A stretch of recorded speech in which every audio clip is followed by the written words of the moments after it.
जादुई छाता। मयूर नाम का एक 10 साल का लड़का बहुत भोला और दयालु था। उसकी कक्षा के बच्चे उसके भोलेपन का बहुत फायदा उठाते थे।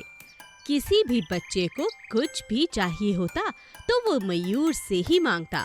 मयूर सबकी मदद किया करता। एक दिन मयूर खाने में खीर लाया।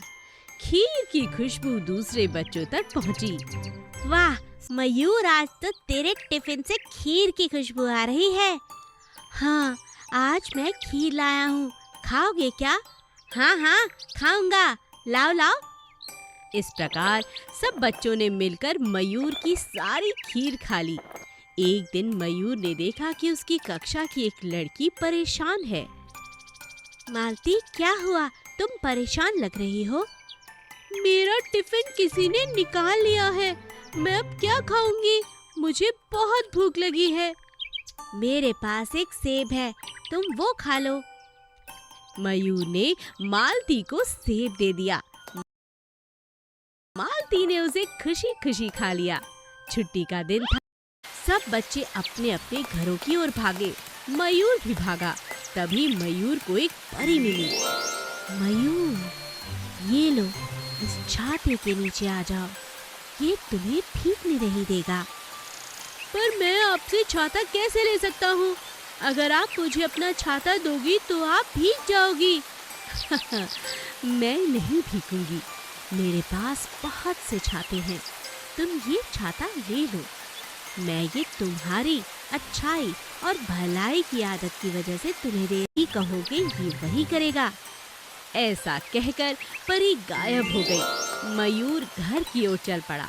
छाता भी उसके ऊपर उड़ने लगा। जब मयूर घर पहुंचा तो छाता अपने आप बंद हो गया और मयूर के हाथ में आ गया।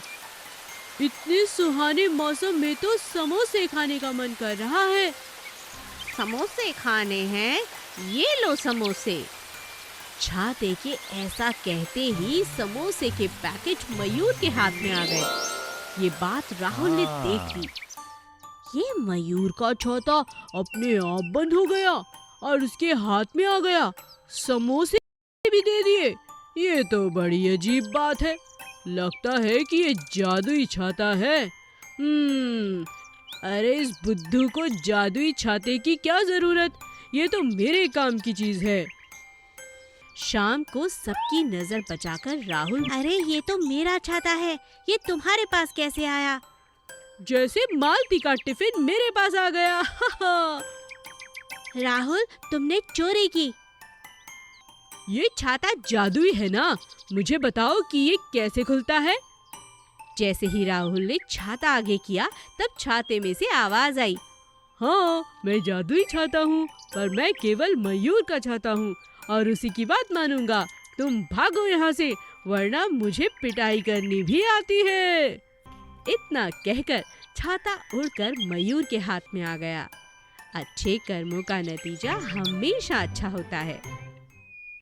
मंडल गांव में एक किसान रहता था। उसका नाम मंगत था। मंगत बहुत समझदार था, लेकिन उसकी स्त्री रजनी बहुत बड़बोली थी। वो हमेशा अपने घर की बातें सबको बताती थी। उसके पेट में कोई भी बात नहीं बचती थी। एक दिन मंडल अपने खेतों में खुदाई कर रहा था। तभी उसे मिट्टी के नीचे कुछ धातु की आवाज आई। ये क्या आवाज थी? लगता है धरती के नीचे कुछ है। देखता हूँ कि क्या है। मंगत ने देखा कि मिट्टी के नीचे एक सोने का घड़ा है, जो कि एक बड़े कपड़े से बंधा हुआ है। अरे वाह, आज तो मेरी किस्मत ही खुल गई। सोने का घड़ा, इसमें जरूर सोना होगा। इसे जल्दी से बाहर निकाल लेता हूँ। ये जरूर मेरे पूर्वजों ने यहाँ दबाया होगा। जैसे ही मंगत ने उस घड़े को निकाला, अरे बाप रे, ये घड़ा तो काफी बड़ा है। इसे मैं कैसे उठाकर ले जाऊं? ऐसा करता हूँ कि रजनी को बुला लेता हूँ। उसकी मदद से ये घड़ा घर ले जाता हूँ। पर ओह, मैं ये इतनी बड़ी बात रजनी को कैसे बताऊं? वो तो सारे गांव में ढिंढोरा पीट देगी। अगर सबको पता चला कि हमारे पास इतना सारा सोना है तो जरूर चोर हमारे पीछे पड़ जाएंगे।